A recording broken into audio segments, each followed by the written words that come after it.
नमस्कार। आज के इस दिलचस्प एक्सप्लेनर में हम एक कमाल की इनसाइड आउट यात्रा पर निकलने वाले हैं। यानी शुरुआत करेंगे बिल्कुल अंदर से, हमारी आंखों की बायोलॉजी से, और फिर बाहर की दुनिया में जाकर इंद्रधनुष और टिमटिमाते तारों के पीछे छिपी फिजिक्स को समझेंगे। तो चलिए बिना देरी किए शुरू करते हैं। आगे बढ़ने से पहले एक नज़र आज के हमारे इस रोड मैप पर डाल लेते हैं। पहला, अद्भुत मानव नेत्र। दूसरा, दृष्टि दोष और उनके समाधान। तीसरा, प्रिज्म और प्रकाश का विक्षेपण। चौथा, वायुमंडलीय अपवर्तन का जादू। और पांचवा, प्रकाश का प्रकीर्णन और रंग। भाग 1, अद्भुत मानव नेत्र। इस खूबसूरत और रंग बिरंगे ब्रह्मांड को समझने के लिए सबसे पहले हमें अपने खुद के अंदर झांकना होगा कि आखिर हमारी आंखें इस रोशनी को कैसे पकड़ती हैं। जरा इमेजिन कीजिए कि रोशनी एक सफर पर निकली है। सबसे पहले यह हमारी आंख के सबसे बाहरी पारदर्शी हिस्से यानी कॉर्निया से टकराकर अंदर आती है। फिर पुतली से होते हुए एक उत्तल लेंस, जिसे हम कॉन्वेक्स लेंस कहते हैं, वहां से गुजरती है। ये लेंस बिल्कुल एक हाई-टेक कैमरे की तरह इस रोशनी को आंख के एकदम पिछले हिस्से यानी रेटिना पर सटीक रूप से फोकस कर देता है। अब ये रेटिना वाली बात बहुत ही दिलचस्प है।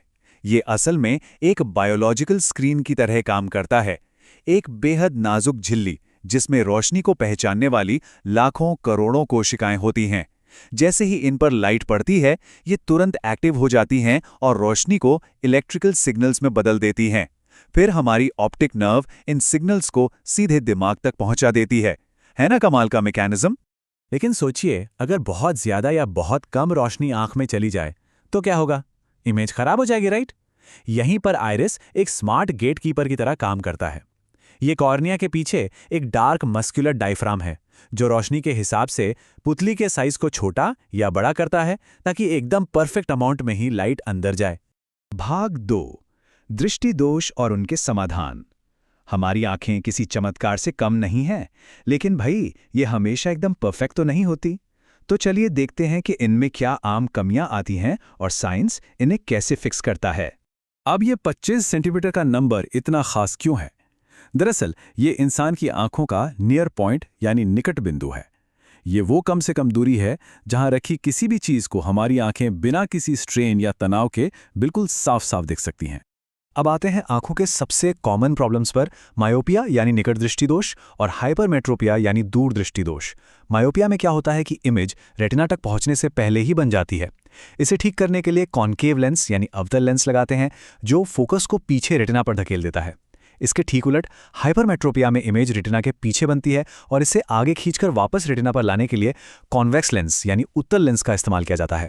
सिंपल। भाग 3, प्रिज्म और प्रकाश का विक्षेपण।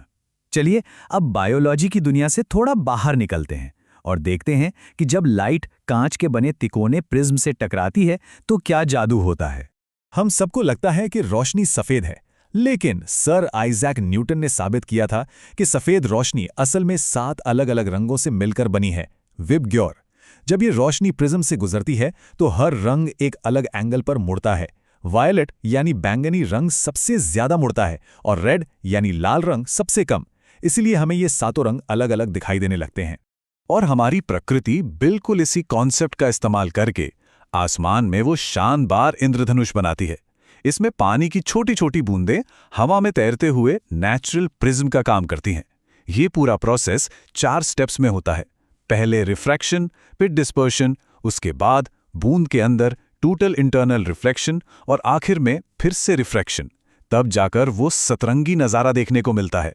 भाग 4, वायुमंडलीय अपवर्तन का जादू। अब थोड़ा और जूम आउट करते हैं और समझते हैं कि कैसे हमारा ये विशाल वायुमंडल खुद एक बहुत बड़े और लगातार बदलने वाले लेंस की तरह काम करता है। बचपन से लेकर आज तक हम सब ने आसमान की तरफ देखकर ये जरूर सोचा है कि तारे आखिर टिमटिमाते क्यों हैं। इसका पूरा का पूरा जवाब सिर्फ एक चीज में छिपा है और वो है एटमॉस्फेरिक रिफ्रैक्शन यानी वायुमंडलीय अपवर्तन। होता क्या है कि हमारी पृथ्वी का वायुमंडल कभी भी एक जैसा नहीं रहता। इसकी परतों का घनत्व लगातार बदलता रहता है। तो जब तारों से आने वाली रोशनी इस हिलते डुलते एटमॉस्फेयर से होकर गुजरती है तो वो बार बार मुड़ती है। इस वजह से हमारी आंखों तक पहुंचने वाली रोशनी पल पल कम ज्यादा होती रहती है और बस इसी वजह से हमें तारा कभी तेज चमकता हुआ तो कभी मध्यम यानी टिमटिमाता हुआ नजर आता है। और ये बात तो सच में दिमाग हिला देने वाली है। हमारा वायुमंडल रोशनी को इतना ज्यादा मोड़ देता है कि सूरज असल में क्षितिज से ऊपर आने से पूरे 2 मिनट पहले ही हमें दिखाई देने लगता है। और तो और सूर्यास्त होने के पूरे 2 मिनट बाद तक भी वो हमें आसमान में नजर आता रहता है ना जबरदस्त। भाग 5 प्रकाश का प्रकीर्णन और रंग। अब अपने इस एक्सप्लेनर के आखिरी हिस्से में हम ये समझेंगे कि हमारी दुनिया को इन खास रंगों में किसने और कैसे रंगा है। इसके लिए हमें टिंडल इफेक्ट को समझना होगा। कभी घने जंगल में पेड़ों के बीच से आती हुई धूप देखी है, या किसी बंद कमरे में एक छोटे से छेद से आती हुई रोशनी? हवा में मौजूद धूल या धुएं के कण उस रोशनी को फैला देते हैं, यानी स्कैटर कर देते हैं, और इसी वजह से हमें रोशनी का पूरा रास्ता एकदम साफ दिखाई देने लगता है। इसी को टिंडल इफेक्ट कहते हैं। आसमान के रंगों को डिकोड करने के लिए ये टेबल एक चीट शीट की तरह है।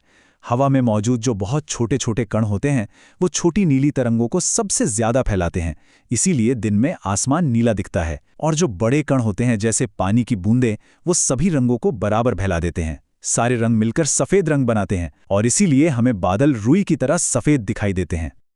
अब सोचिए, खतरे के निशान हमेशा लाल रंग के ही क्यों होते हैं? इसके पीछे कोई रैंडम वजह नहीं, बल्कि प्योर फिजिक्स है। लाल रंग की वेवलेंथ यानी तरंगदैर्घ्य सबसे लंबी होती है, इसलिए ये बाकी रंगों के मुकाबले हवा में बहुत कम बिखरता है। नतीजा ये होता है कि लाल रंग घने कोहरे, धुएं और प्रदूषण को चीरता हुआ बहुत दूर से ही एकदम साफ दिखाई दे जाता है। अब इस एक्सप्लेनर को खत्म करने से पहले जरा इस बात पर गौर करते हैं। वायुमंडल से बहुत ऊपर उड़ने वाले एस्ट्रोनॉट्स को हमारा ये आसमान नीला नहीं बल्कि एकदम गहरा काला दिखाई देता है। क्यों? क्योंकि वहां रोशनी को फैलाने के लिए कोई एटमॉस्फेयर ही नहीं है। तो जरा सोचिए, अगर हमारे पास ये हवा का जादुई कंबल ना होता तो बिना इस नीले आसमान के हम इस ब्रह्मांड को कितने अलग और शायद एक डरावने अंधेरे रूप में देखते। सोचने वाली बात है ना?